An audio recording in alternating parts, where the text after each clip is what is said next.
clase, ¿no? Ya somos regular, ¿no? Número. Ujú. Hola Espinosa, ¿cómo estás? Hola Vigil, buenos días. Eh, chicos, nos encontramos una vez más reunidos en una sesión de clase, ¿no? Virtual, ¿no? 2020 nos dice eso. Y el día de hoy vamos a ver un tema muy interesante, ¿no? Un tema que cambió la historia eh, rotundamente, al menos en el caso de Europa, ¿no? Y se titula Revolución Francesa, ¿no? El año, las fechas que vamos a comprender el día de hoy son 10 años. La Revolución Francesa tiene una duración de 10 años. Ah, si ustedes revisan el resumen que les he subido en la intranet, el resumen es un poco amplio. Es por eso que al final de la clase les voy a decir qué parte van a copiar y qué parte pueden pegar, ¿ya? Eh, ¿Sí? Porque el tema es un poco cargado en este caso, ¿sí? Ujú.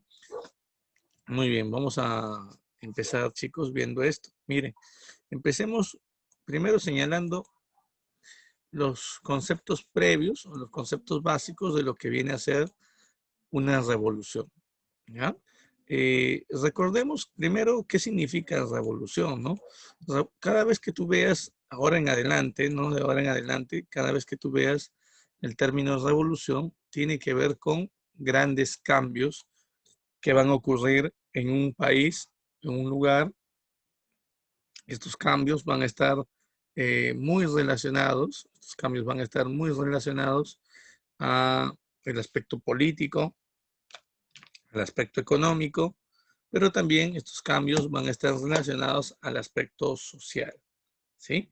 Entonces, eso viene a ser un proceso de eh, revolución. Así que empecemos. Por aquí, miren, uh-huh.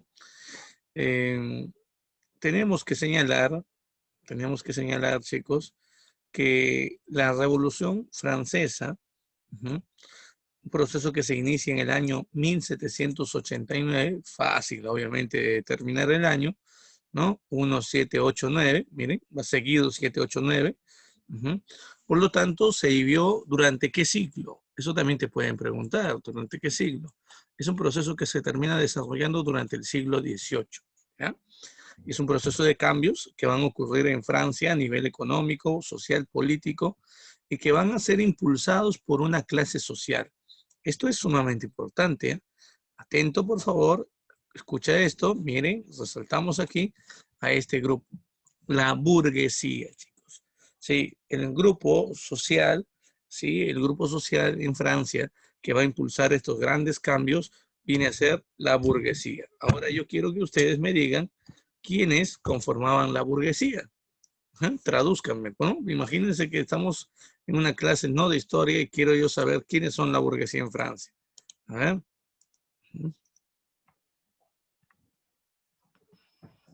A ver, muchachos, ¿quiénes conformaban la burguesía?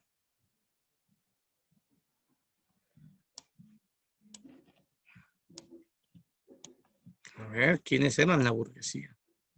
Ya, los que vivían en Burgos, o sea, en ciudades, ya. Pero ¿te acuerdas a qué actividad se dedicaban? Ujú. Ellos eran comerciantes, chicos. Eran comerciantes, ¿no? Sí, ellos tenían talleres de producción. Esos eran los burgueses, ¿ya? Esos eran los burgueses. Artesanos no tanto. Recuerden que los artesanos más bien eran aquellas personas que trabajaban en los burgos. Eran aquellas personas que trabajaban en las ciudades, ¿ya? No te vayas a olvidar de eso. Ujú. Listo, listo, listo. Bien. Claro, muy bien. Principalmente vamos a denominar de comerciantes, ¿ya? Listo, muy bien. Ahora, esta burguesía buscaba acabar con algo, chicos. Esta burguesía buscaba acabar con el antiguo régimen. Sí, la burguesía va a buscar acabar con esto que vamos a aprender el día de hoy, que viene a ser llamado el antiguo régimen. Profe, ¿qué es el antiguo régimen? El antiguo régimen es el tipo de gobierno o el tipo de Estado que existía en Francia. Francia tenía un gobierno monárquico, o sea, había un rey que gobernaba, pero este rey tenía el poder absoluto. ¿Qué significa eso? Tenía todo el poder en sus manos.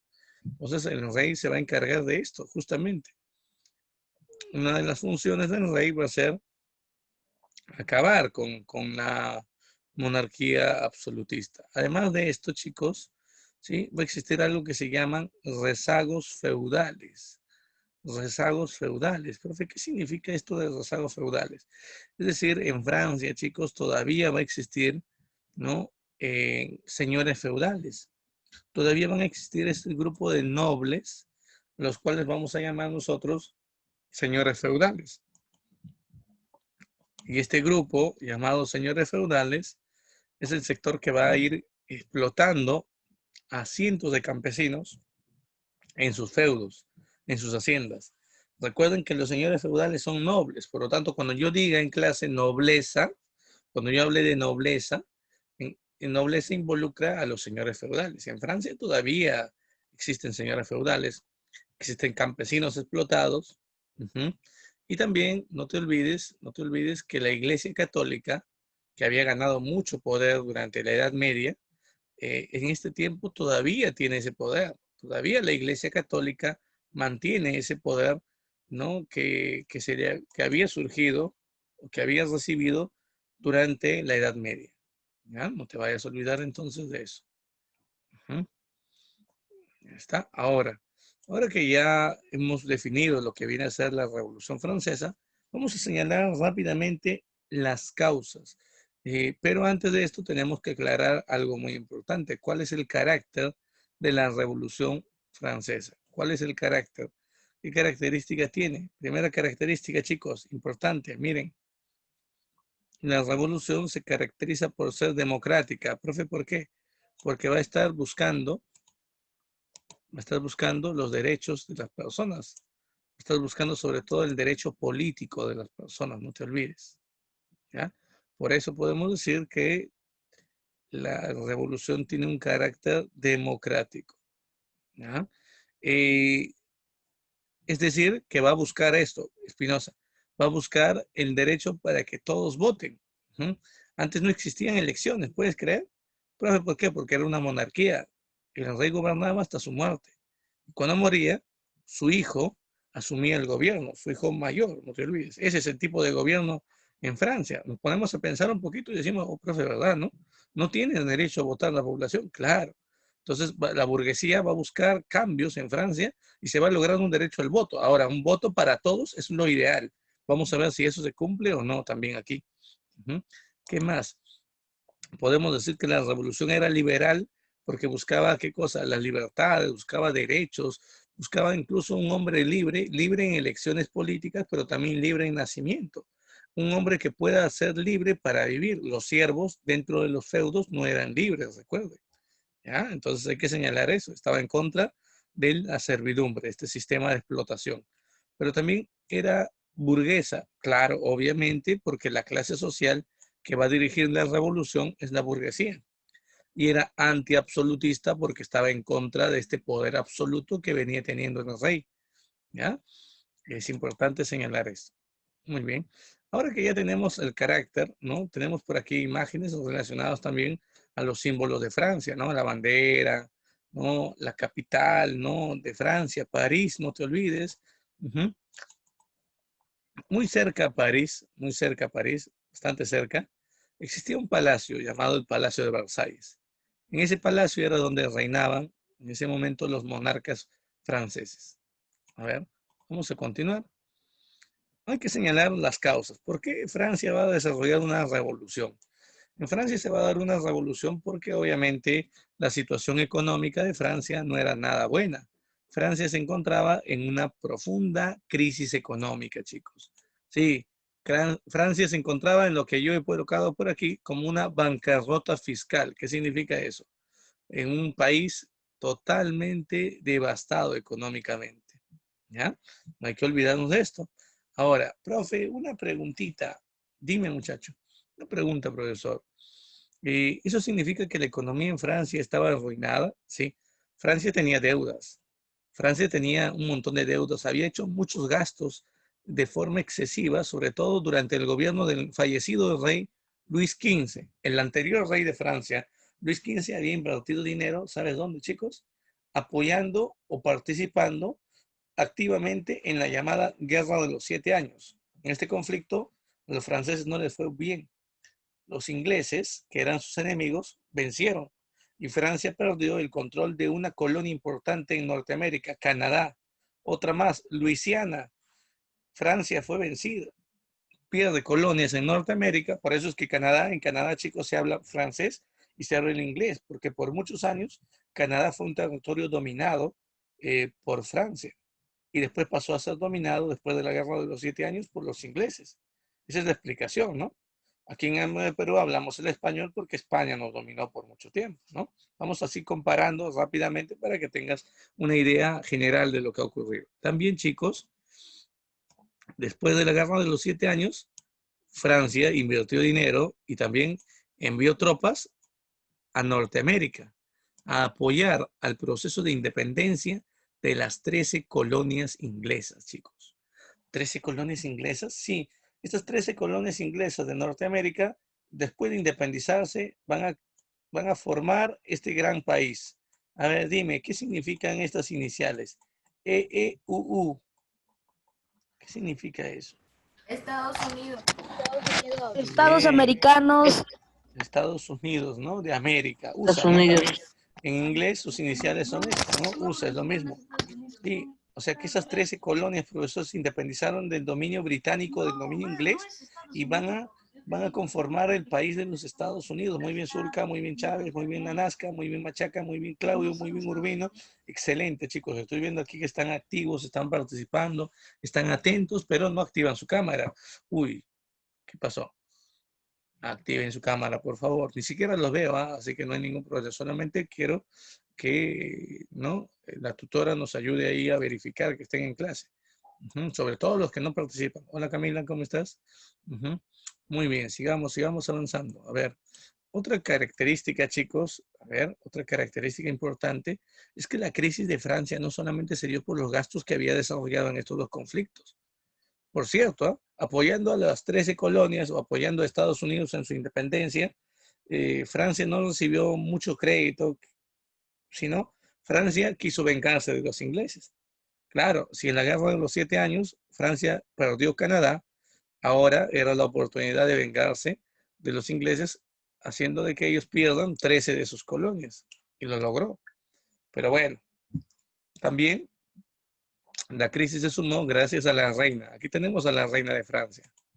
Esa mujer que aparece aquí es la reina de Francia en ese tiempo. Su nombre es María Antonieta.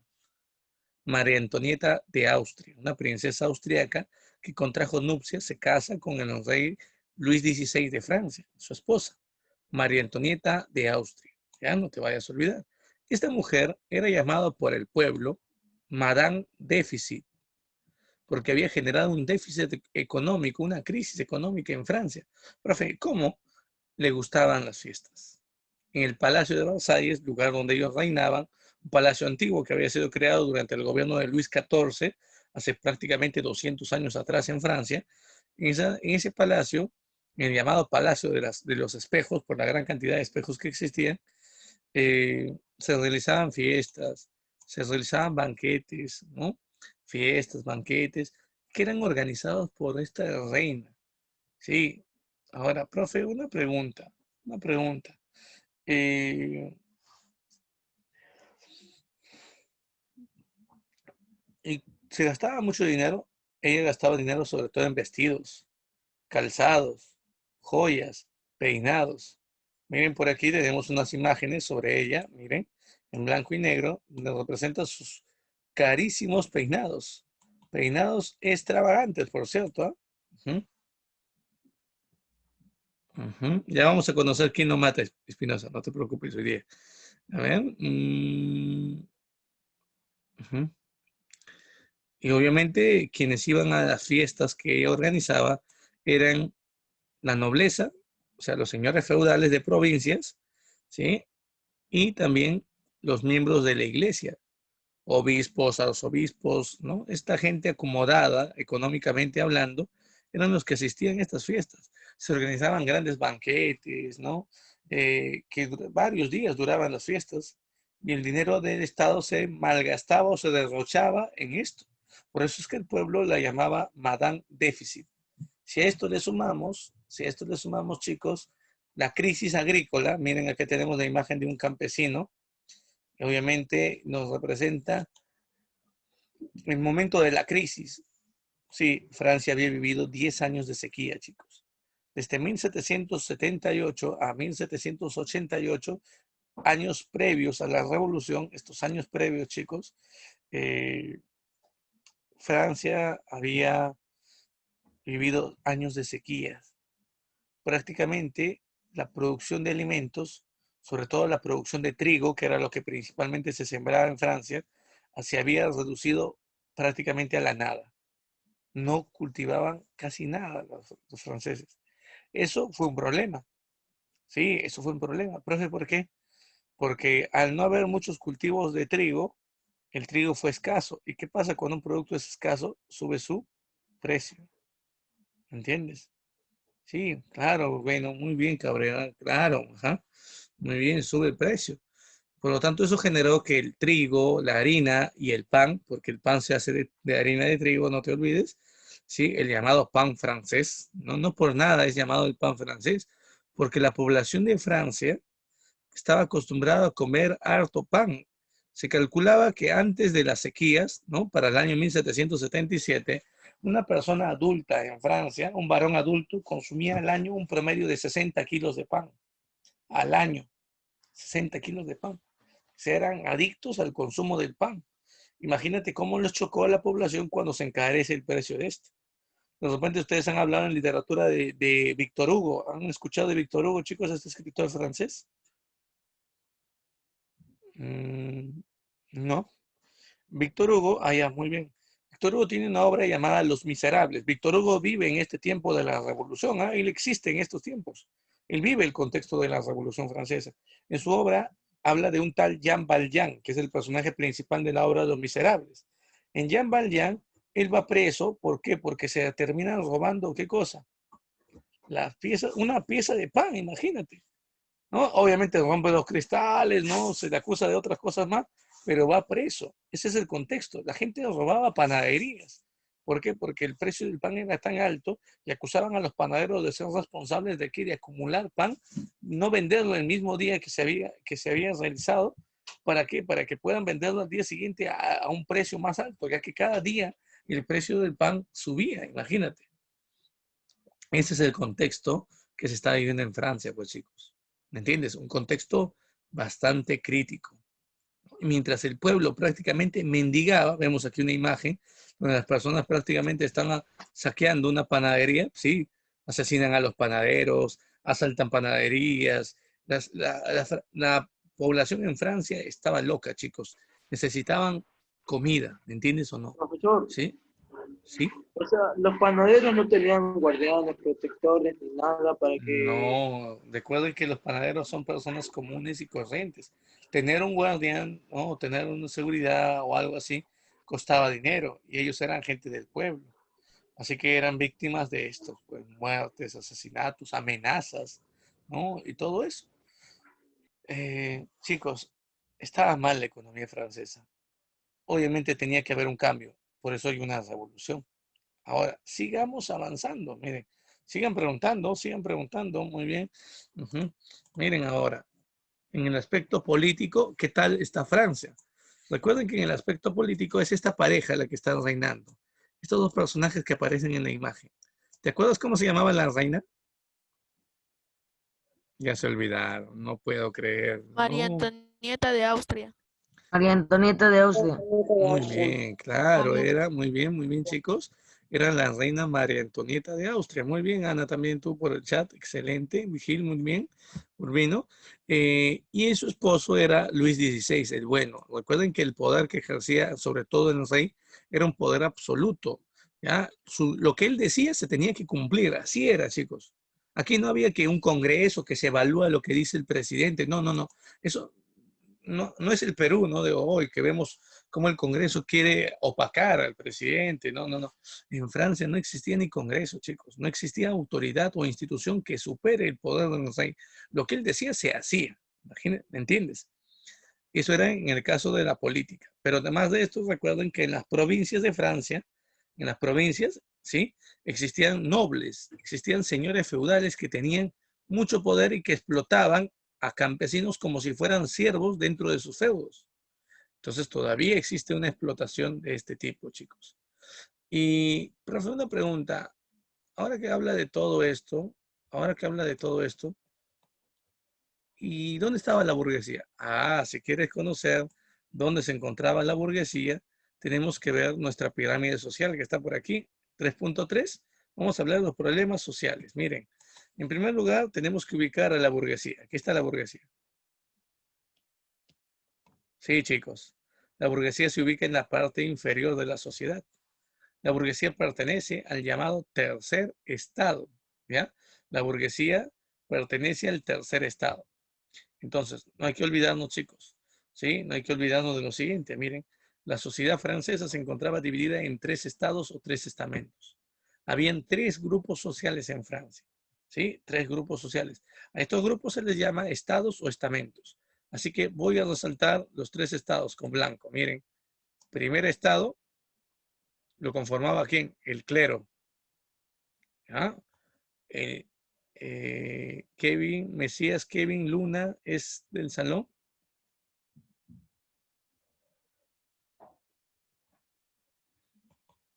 Chicos, a ver, ayúdenme.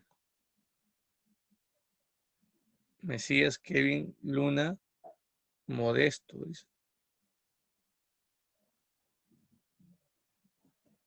¿Sí? ¿Seguros? Pero no tiene número de orden.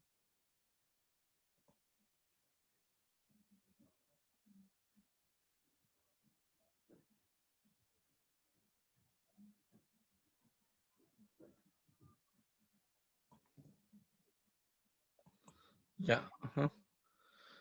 Luna, ¿me escuchas?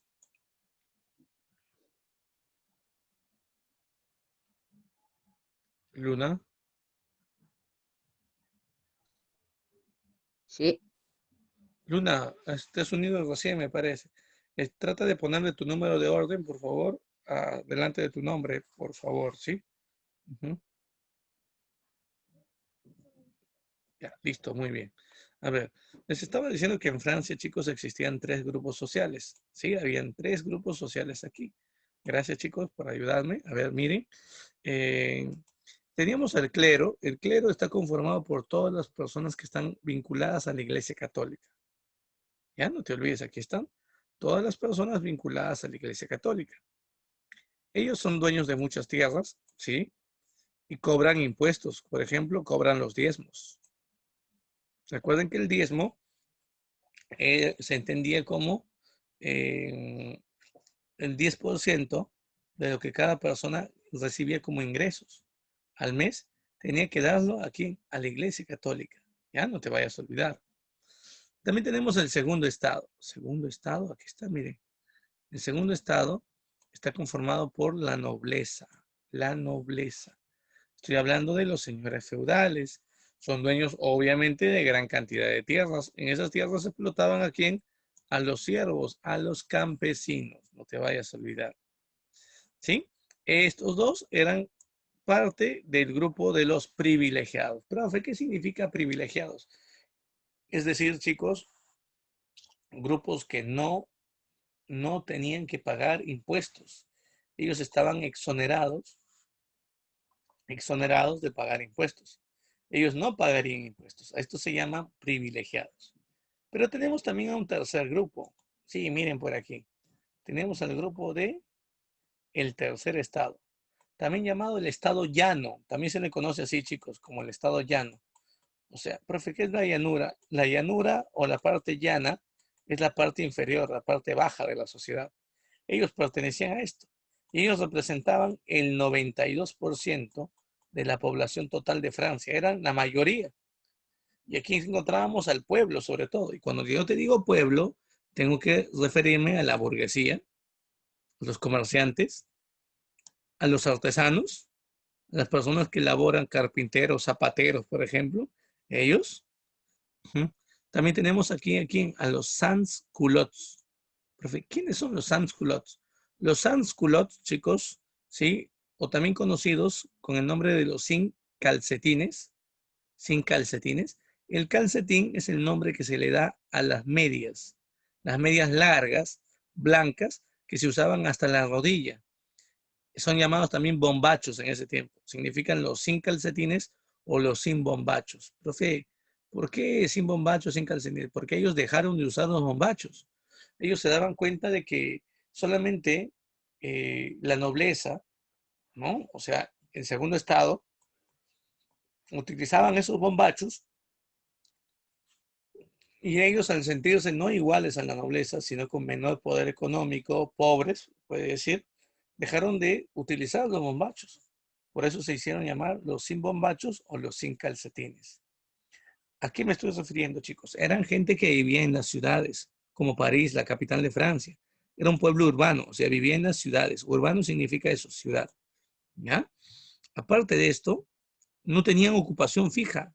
¿Qué significa? Vivían haciendo trabajos eventuales, lo que nosotros conocemos de repente como cachuelos. ¿Has escuchado de repente ese término, ¿no? Un cachuelito, un trabajo eventual, algo así. ¿Sí? Entonces, de esto vivían los miembros de la burguesía.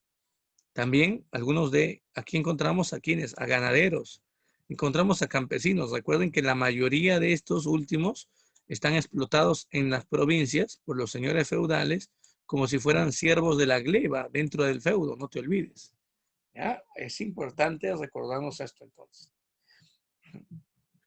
Por otro lado, chicos, recuerden que todo el tercer estado, incluido la burguesía, son parte del grupo de los no privilegiados. Profe, ¿qué significa esto de los no privilegiados? Significa que ellos, miren, significan que ellos, ya, tienen la obligación de pagar impuestos. Ellos tienen la obligación de pagar impuestos. Profe, o sea que los únicos que pagaban impuestos eran el tercer estado, sí. Por eso es que ellos son los que sostenían la economía francesa.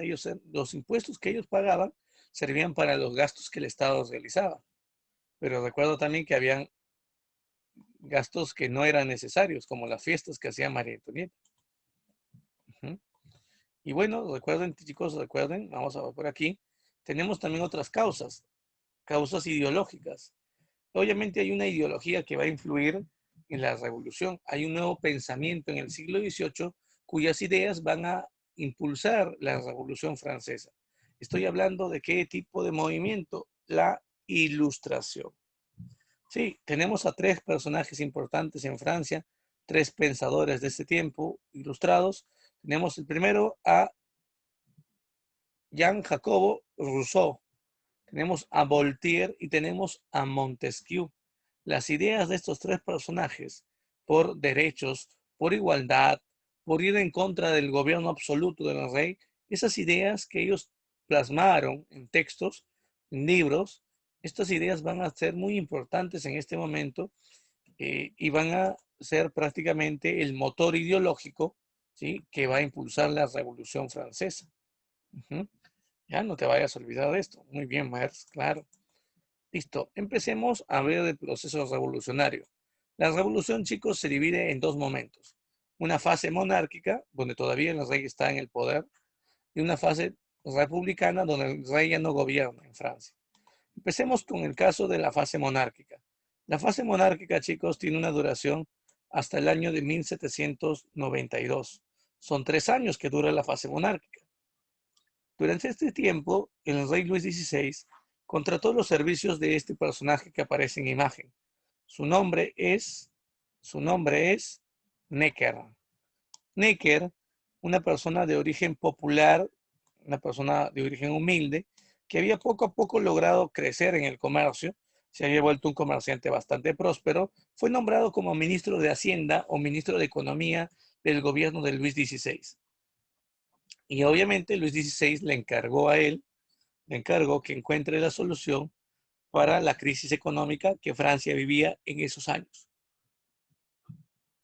Él señaló de que lo único que salvaría a Francia de la ruina total es crear nuevos impuestos, que se creen nuevos impuestos, ¿sí? Y que sea, miren lo que decía, y que estos impuestos van a ayudar a que el Estado tenga mayor cantidad de ingresos económicos y estos ingresos van a sacar a Francia, van a ayudar a retirar a Francia de esta crisis económica. Luis XVI estuvo muy emocionado y quiso cobrarles inmediatamente al día siguiente de esto y nuevos impuestos al pueblo. Y Necker dijo, Su Majestad, usted no sabe en qué situación está el pueblo de Francia, ¿verdad? El pueblo no tiene ni para alimentarse, menos va a tener para pagar impuestos.